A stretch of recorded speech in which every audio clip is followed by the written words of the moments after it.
Now that the molestation charges against Josh Duggar have been made public, a number of people have been rushing to support him. Now, as you can remember, Mike Huckabee was one of those individuals who supported him, but now it turns out a relative believes that his past situation with molestation should be forgiven. He has been forgiven for his sins, and so we should move on. That person is Michael Seewald. He's actually the father-in-law of Josh's sister, Jessa. And here's what he had to say about it in a lengthy post. He says, "Here is a warning for everyone reading this. By condemning a repentant sinner, you have placed yourself in the place of God. We are never to condone sin, and the sins of Josh's youth are reprehensible. Civil penalties are sometimes required, and we should never begrudge the victims of crimes or the civil authorities from seeking justice. But we are not to condemn repentant sinners in our hearts or with our tongues or pens." Now, I'm not familiar with Mr. Seewald. I don't know what his political leanings are. I can only guess that he's very religious, but I'm just very curious to see if the same nice treatment would be extended to others, right? So. Yep. And that's the whole problem with the Duggar family. Yeah. I remember a long time ago people criticizing the Duggars. I was like, I don't get, so what? They want to have 19 kids? Let them have 19 kids. Right. And God bless them, right? I didn't have any issues with them. Then you find out their political leanings and more importantly, how they judge others. But then when it comes to them, they don't like being judged. So if in this case, I mean, look, we're going to get to the dad in a second, Jim Yeah. Bob. Oh, wait till you get a load of the hypocrisy on him. But in this case, the Seewald character, if Anna's right, if you're consistent and you say, hey, listen, let's not judge gay rights, gay Americans, etc., hold your tongues, hold your pens, okay, then fantastic. Okay, then I'm with you. Then you want to show mercy for this guy, it at least makes sense, right? But if you're not consistent on that, well, then that was our whole problem with you in the first place. What's amazing to me is the Duggar family wanted to protect Josh from any type of prosecution, and they successfully did so. The statute of limitations is over. It's done. There's no way that he could ever be prosecuted for this. And so they protected him, but what about his sisters that he molested? What about protecting them? You know, that's kind of the thing that amazes me. It doesn't surprise me that parents would want to protect their son if they were caught doing something wrong, especially to other people. But he did something wrong to his own family members. And he's the oldest sibling, right? So he victimized his younger sisters. So we know with Jim Bob, the dad, at the very least, that he's very much against gay rights, right? So in that case, you have people who love one another, right? Who consent to be with one another. And he thinks that's sinful and unacceptable. Right. But in this case, where there was not consent, and it was done against one of your own family members or several of your own family members who are your daughters, like I'm with you. I get the need to want to protect your family, so you're going to want to protect the son. You also got to be pretty pissed, right? Right. And then the other part of this is, look, if they were consistent and they said, look, he did this when he was 14, okay. It was 100% wrong, but look, we got beyond it, etc. I could understand all that.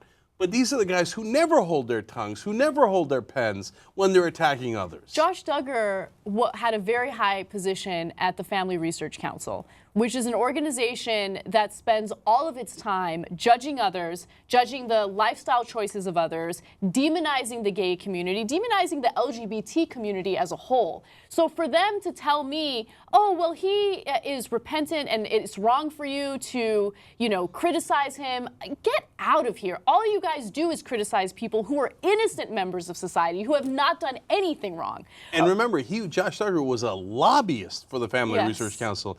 His job was to not hold his tongue, was to get out there and talk and write about how gay Americans shouldn't have the same rights as other Americans. Exactly. Because it's so sinful. Now, the second part of what Seewald wrote, it really struck a nerve with me because it kind of shows you what his mindset is about sin. Why do people commit sin? He seems to think that people are just inherently evil, and if it weren't for religion, well, we would all go around molesting one another. Let me give you his comment. Many times, it is simply lack of opportunity or fear of consequences that keeps us from falling into grievous sin, even though our fallen hearts would love to indulge the flesh. We should not be shocked that this occurs occurred in the Duggars' home, we should rather be thankful to God if we have been spared such and pray that he would keep us and our children from falling.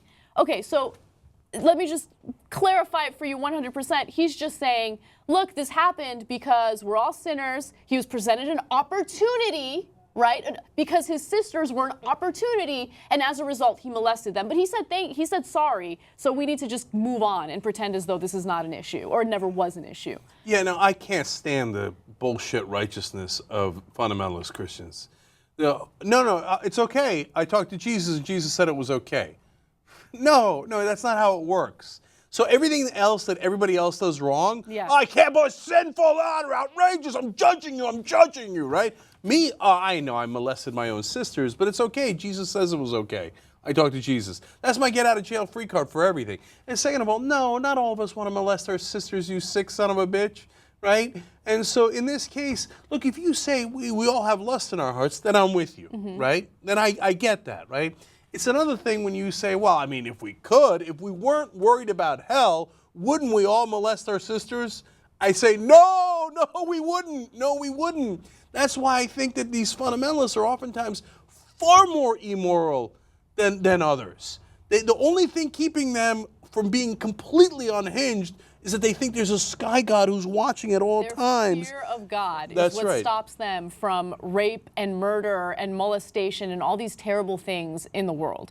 It's incredible to me that they believe that. Now, one last angle to this story, and this is probably the biggest bomb. Back in 2002, Bob Duggar ran a campaign for U.S. Senate. He lost, but throughout that campaign, of course, he had to answer a bunch of policy questions.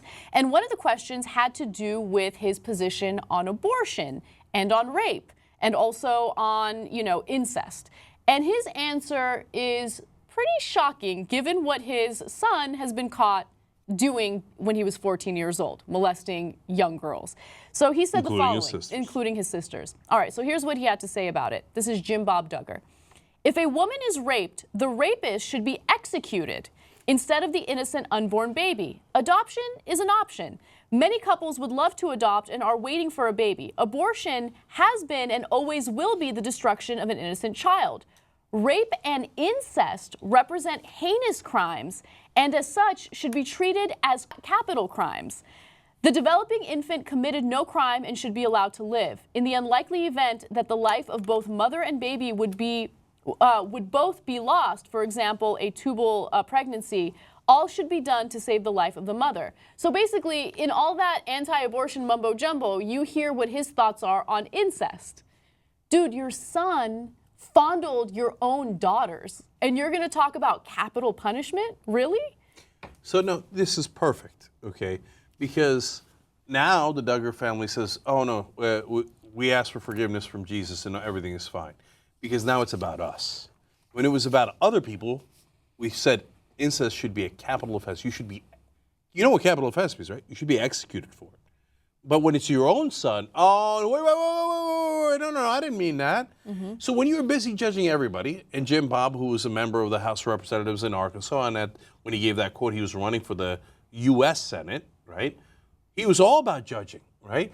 Josh Duggar, the guy now we know did the incest and did all the molestation, worked for the Family Research Council, who judges gay people all the time, doesn't want to give them the same gay rights. He's a top lobbyist for them, right?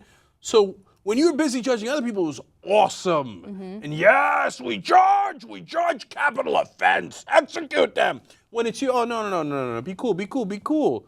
No, we talked to Jesus. Jesus says it's all fine now. Oh, where was your compassion before when you were talking about other people? No, you had no compassion before.